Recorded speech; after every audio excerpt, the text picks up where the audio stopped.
নমস্কার। চলুন না আজ আমরা সবাই মিলে এক স্বপ্নের শহরে ঘুরে আসি। এমন একটা শহর যেখানে ইতিহাসের প্রতিটা পাতাই রঙিন আর যার বাতাসেও মিশে আছে উষ্ণ অভ্যর্থনা। হ্যাঁ, আজ আমরা একসাথে যাত্রা করব জয়পুরের পথে, আমাদের সবার প্রিয় গোলাপী শহর। এই দেখুন কি অসাধারণ একটা দৃশ্য। এটাই হলো জয়পুর। জানেন, এর কিন্তু শুধু গোলাপী শহর নামটাই নয়, আরও অনেক সুন্দর সুন্দর নাম আছে। কেউ ভালোবেসে ডাকে ভারতের প্যারিস, আবার আমাদের বিজ্ঞানী সিভি রমন তো এর সৌন্দর্যে মুগ্ধ হয়ে নামই দিয়ে দিয়েছিলেন গৌরবের দ্বীপ। এখানকার প্রত্যেকটা কোণায় মনে হয় যেন ইতিহাস আর সৌন্দর্য একে অপরকে জড়িয়ে ধরে আছে। কিন্তু এই শহরের নাম গোলাপী হলো কেন বলুন তো? এর পেছনে না ভারী মিষ্টি একটা গল্প আছে।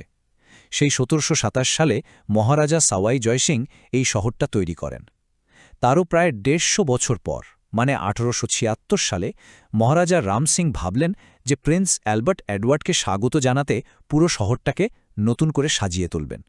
আর তার জন্য বেছে নিলেন গোলাপি রং, কারণ এই রংটা হল আতিথ্যতার প্রতীক। আর সেই থেকেই জয়পুরের এই নতুন পরিচয়, দ্য পিঙ্ক সিটি। শহরের গল্প তো হল, এবার চলুন একটু উঁচু পাহাড়ের দিকে যাওয়া যাক। কি বলেন, যেখানে মাথা উঁচু করে দাঁড়িয়ে আছে জয়পুরের আসল গৌরব আর বীরত্বের সাক্ষী বিশাল সব দুর্গ। এই দুর্গগুলো আজও যেন সেই রাজাদের সময়ের গল্প বলে চলেছে। এই যে দেখুন, প্রথমেই আমের দুর্গ। লাল বেলেপাথর আর শ্বেতপাথর দিয়ে তৈরি এই দুর্গটা রাজপুত আর মুঘল স্থাপত্যের কি অসাধারণ একটা মেলবন্ধন।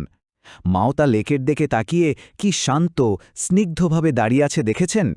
এর বিশাল প্রাচীর, বড় বড় দরজা আর পাথরের বাঁধানো রাস্তাগুলো দেখলে সত্যি মুগ্ধ হয়ে যেতে হয়। আর দুর্গের ভেতরে যে কত গল্প লুকিয়ে আছে শুনবেন।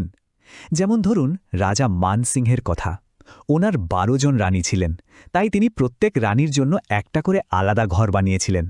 আর আসল মজাটা কোথায় জানেন? প্রত্যেকটা ঘরই একটা গোপন সিঁড়ি দিয়ে সোজা রাজার ঘরের সাথে যুক্ত ছিল, কিন্তু রানীদের সেই সিঁড়ি বেয়ে ওপরে যাওয়ার অনুমতি ছিল না। ভাবুন তো একবার, কি আশ্চর্য ব্যবস্থা। আমের দুর্গ থেকে একটু ওপরে তাকালেই দেখবেন জয়গড় দুর্গ। অনেকে একে ঈগলের পাহাড় বলেও ডাকে। এটাই ছিল রাজপুতদের কামান তৈরির প্রধান কেন্দ্র। আর এখানেই রাখা আছে সেই বিখ্যাত জয়বানা। ভাবা যায় সেই ১৭২০ সালে তৈরি চাকার ওপর বসানো পৃথিবীর সবচেয়ে বড় কামান। এর বিশাল চেহারা দেখলে অবাক না হয়ে উপায় নেই। পাহাড় থেকে তো অনেক ঘোরা হলো, এবার চলুন সোজা শহরের একেবারে বুকের ভেতর ঢোকা যাক। এখানকার অলিগলিতেও ছড়িয়ে আছে এমন সব স্থাপত্যের বিস্ময় যা মনকে মুগ্ধ করে দেবে। এই যে হাওয়া মহল, মানে বাতাসের প্রাসাদ, এর স্থাপত্যে না একটা দারুণ চমক আছে। আমরা রাস্তা থেকে যে সুন্দর মৌচাকের মতো দেখতে অংশটা দেখি, সেটা আসলে প্রাসাদের সামনের দিক নয়, ওটা পেছনের দিক। আসলে রাজ পরিবারের মহিলারা যাতে বাইরের জগতের উৎসব অনুষ্ঠান দেখতে পান, কিন্তু তাদের যেন বাইরে থেকে কেউ দেখতে না পারে, সেই জন্যই এই ব্যবস্থা করা হয়েছিল। আর এই স্থাপত্যের সবচেয়ে অবাক করা ব্যাপার কি জানেন? এর জানালার সংখ্যা। এখানে মোট ৯৫৩টা ছোট ছোট জানালা বা ঝড়োখা আছে। এই অসংখ্য জানালা দিয়ে সবসময় এমন ঠান্ডা হাওয়া আসত যে গোটা প্রাসাদটাই একদম শীতল থাকত। সত্যি কি অসাধারণ একটা ভাবনা। এরপর চলুন সিটি প্যালেসে। এটাকে কিন্তু শুধু একটা পুরনো প্রাসাদ ভাবলে ভুল হবে, এটা একটা জীবন্ত ইতিহাস। কেন বলছি বলুন তো? কারণ আজও জয়পুরের রাজপরিবার এখানেই থাকেন। এর একটা অংশে রয়েছে মিউজিয়াম, আর অন্য অংশে তাদের বাসস্থান। এখানে ঘুরতে ঘুরতে মনে হবে যেন ইতিহাসের পাতা থেকে সোজা বর্তমানে এসে পড়েছেন। মহারাজা জয়সিংহ, উনি যে শুধু একজন রাজাই ছিলেন তা নয়, উনি ছিলেন একজন সাংঘাতিক জ্ঞানী জ্যোতির্বিজ্ঞানী। আর তার সবচেয়ে বড় প্রমাণ হল এই যন্ত্রমন্ত্র। এটা আসলে একটা মানমন্দির, যেখানে আকাশ দেখার জন্য ১৯টা বিশাল যন্ত্র রয়েছে। আর এখানকার পৃথিবীর সবচেয়ে বড় পাথরের সূর্যঘড়িটা মাত্র ২ সেকেন্ডের এদিক ওদিকে একদম সঠিক সময় বলে দিতে পারে। কি আশ্চর্য, তাই না? অনেক তো হলো ইতিহাস আর বড় বড় বাড়ির গল্প, কিন্তু জয়পুর কি শুধু এইসবে শেষ? একদমই না। এখানকার আসল মজা তো এর স্বাদ আর কেনাকাটায়। চলুন এবার একটু সেই রঙিন জগতে ঢু মেরে আসি। আহা, রাজস্থানে এসে এখানকার খাবার চেখে দেখবেন না, তা আবার হয় নাকি? যেমন ধরুন টাপ্পুর ঘিতে ডোবানো ডাল বাটি চুরমা। ওটা তো ওখানকার মানুষের আত্মার খাবার। যারা একটু ঝাল খেতে ভালোবাসেন তাদের জন্য তো লাল মাছ আছেই, একেবারে রাজকীয় স্বাদ।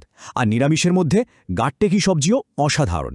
সকালে জলখাবারে ধোয়া ওঠা গরম গরম পেঁয়াজ কাচুরি, আর সবশেষে মিষ্টি মুখে রসে টইটুম্বুর ঘেবার। বিশ্বাস করুন, এই সব স্বাদ মুখে লেগে থাকার মতো। আর কেনাকাটা? তার জন্য তো জোহরি বাজার আছেই। কি নেই সেখানে? চোখ ধাঁধানো কুন্দান আর মিনাকারির গয়না থেকে শুরু করে রঙিন লেহেরিয়া শাড়ি আর বাঁধনির কাপড় এখানকার ঐতিহ্য। এছাড়াও রূপোর গয়না, লাখের চুড়ি আর ঘর সাজানোর নানান সুন্দর জিনিসপত্র তো আছেই, প্রিয়জনদের জন্য নিয়ে যাওয়ার মতো। তবে হ্যাঁ, বাজারে ঘোরার সময় কয়েকটা জিনিস একটু মাথায় রাখলে খুব সুবিধে হবে কিন্তু। ছোট দোকানগুলোতে অনলাইন পেমেন্টের থেকে নগদ টাকা বেশি চলে, তাই সাথে কিছু টাকা রাখা ভালো। দরদাম তো এখানকার একটা নিয়ম, তবে সেটা একটু মিষ্টি মুখে হাসি মুখে করলে কাজ হয় ভালো।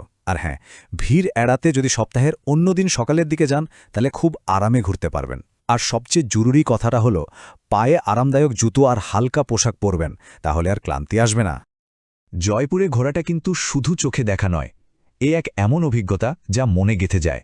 এখানকার কিছু দৃশ্য তো এমন যা সফরের স্মৃতিকে সারা যেমন সতেজ করে রাখবে। এই যেমন ধরুন জলমহল। দেখুন, মানসাগর লেকের ঠিক মাঝখানে কি অপূর্ব শান্ত হয়ে দাঁড়িয়ে আছে। দেখলে মনে হয় যেন জলের উপর ভাসছে। আসলে এটা ছিল মহারাজার শিকার করার আর গরমকালে আরাম করার একটা প্রাসাদ। এর এই শান্ত স্নিগ্ধ রূপটা দেখলে মনটা এমনিতেই ভালো হয়ে যায়। এই দৃশ্য সহজে ভোলার নয়। দুর্গ, প্রাসাদ, জমজমাট বাজার, এত রকমের খাবার, সব মিলিয়ে জয়পুরের কোনায় কোনায় ছড়িয়ে আছে অজস্র স্মৃতি। আচ্ছা, এই সফরের শেষে একটা কথা ভাবুন তো, যদি এই শহরে যান তাহলে আপনার মনের গভীরে কোন ছবিটা থেকে যাবে? উত্তরটা না হয় নিজের মনেই থাকলো। সবাই খুব ভালো থাকবেন।